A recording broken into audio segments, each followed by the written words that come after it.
Friends reunited? Trump faces a very different Kim Jong Un this time.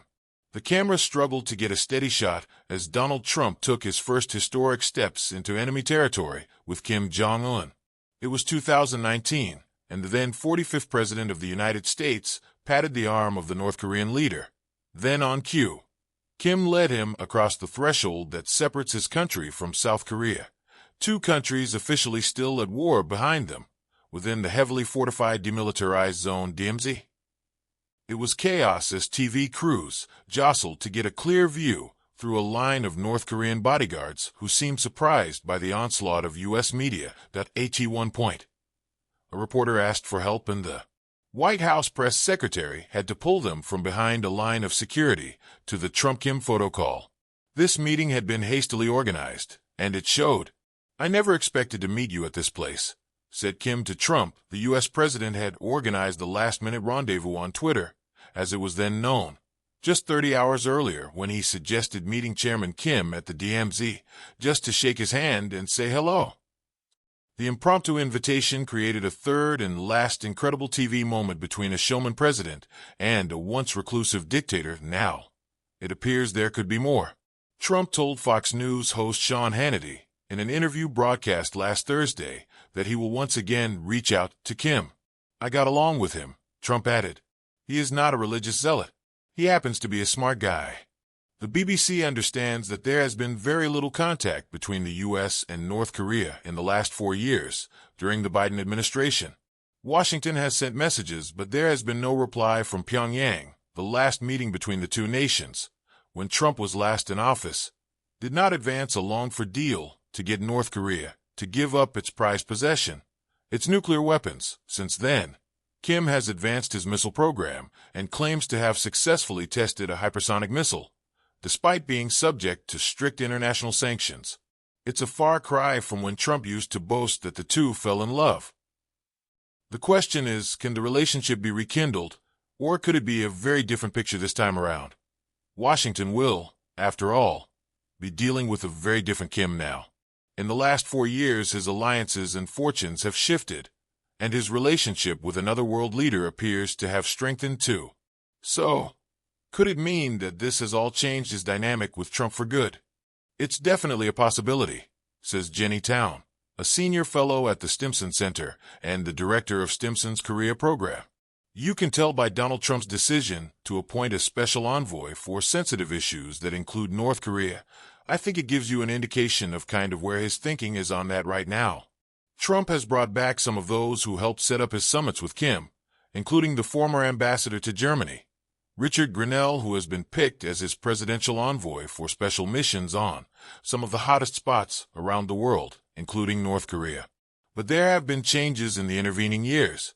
North Korea will spend the first year trying to prove to Trump that Kim Jong Un isn't who he was in 2017, that he's militarily stronger, that he's politically stronger, and that if they ever get back to that point, it's going to be a very different negotiation, argues Ms. Town.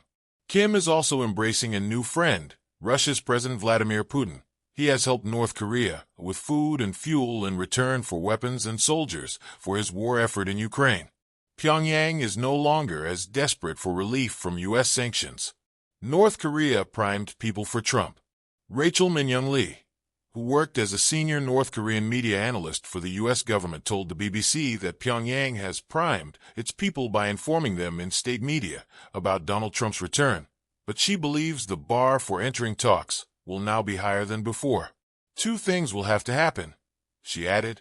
North Korea is desperate enough to return to the negotiating table, for example due to a crumbling economy or a significant cooling off in its relations with Russia.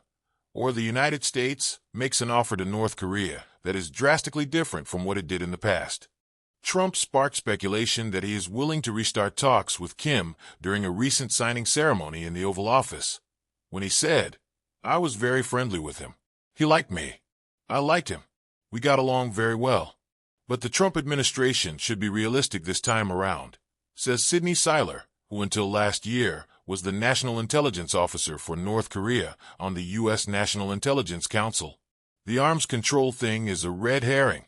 There is no arms control to be had with North Korea. We've tried arms control, He said, maybe North Korea will sit and talk, and maybe they'll refrain from long-range missile launches, and they'll not conduct a seventh nuclear test, and the issue will be largely manageable. That's the best-case scenario. The worst-case scenario is that even if you talk, they'll continue to launch. They'll continue to test. So, Donald Trump would have to consider, what is the value of engaging North Korea? Especially because they will both carry significant scars from their last meeting that I watched the Winter Olympics in 2018 in South Korea's chilly Pyeongchang with an unexpected guest. Sitting below my balcony seat was Kim's sister. It was the first time a member of the Kim family had visited the South since the end of the Korean War, a visit that elicited a loud scream of surprise from my South Korean producer. Sitting near her on the stands was the U.S. Vice President Mike Pence. From what I observed, they could barely look at each other. But still, it was an extraordinary step for diplomacy, and one that would have been unimaginable a few months ago when Trump took office in January 2017. He had been warned about North Korea. The last three presidents had tried and failed to pressure the state to give up its nuclear weapons after several rounds of talks and sanctions. After Donald Trump's inauguration, Kim fired a missile almost every month. The president took to Twitter to air his wrath, threatening to rain down fire and fury on North Korea. He dubbed Kim as Little Rocket Man. In return, Pyongyang nicknamed Trump Dotard. Then came threats about pressing nuclear buttons, first from Pyongyang, then Washington. Trump wrote on Twitter that he too had a nuclear button, but it is a much bigger and more powerful one than his, and my button works. After a year of acrimonious exchanges and brinkmanship that had some in Seoul wondering if they should plan for war, everything changed. The liberal South Korean president, Moon Jae-in, had been hoping for an icebreaker with Pyongyang. He was born in a refugee camp after his parents fled the war in the north. He had even visited his aunt there, in a rare family exchange between the two countries. When Pyongyang opened the door a crack and asked, could North Korea take part in the Winter Olympics? Seoul, led by Moon, kicked it wide open. Trump arrived in Singapore for his summit with Kim, promising to make history. The North Korean leader took a nighttime stroll through glitzy downtown and took selfies as if he was on a night out with the boys. He'd barely traveled outside his own borders, but he was proving that he too knew how to put on a show. But even after his much-photographed handshake with Trump, this now very personal form of diplomacy produced very little in the way of concrete promises for North Korea to disarm. They both signed a vaguely worded statement to work towards denuclearization and promised to meet again. The stakes were higher for the second Trump and Kim show in Vietnam. Photo ops would not be enough from a U.S. president who bragged about his deal-making prowess. We waited for hours in the humid streets of Hanoi outside the gates of the French Colonial Metropole Hotel, where we were initially told the pair were having lunch, but it turned out lunch had been canceled. Gambles that did not pay off. The BBC has spoken to three people who took part in the summit to piece together what went wrong.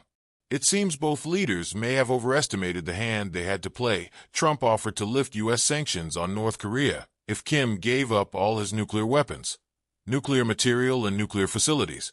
The president had reportedly been warned that the North had turned this deal down in the past, but he felt his personal rapport with the North Korean leader would help him succeed. Kim gambled on Trump accepting a more modest deal. He too thought their personal relationship would allow him to prevail. He offered to dismantle his aging Yongbyon nuclear complex for an end to all U.S. sanctions since 2016.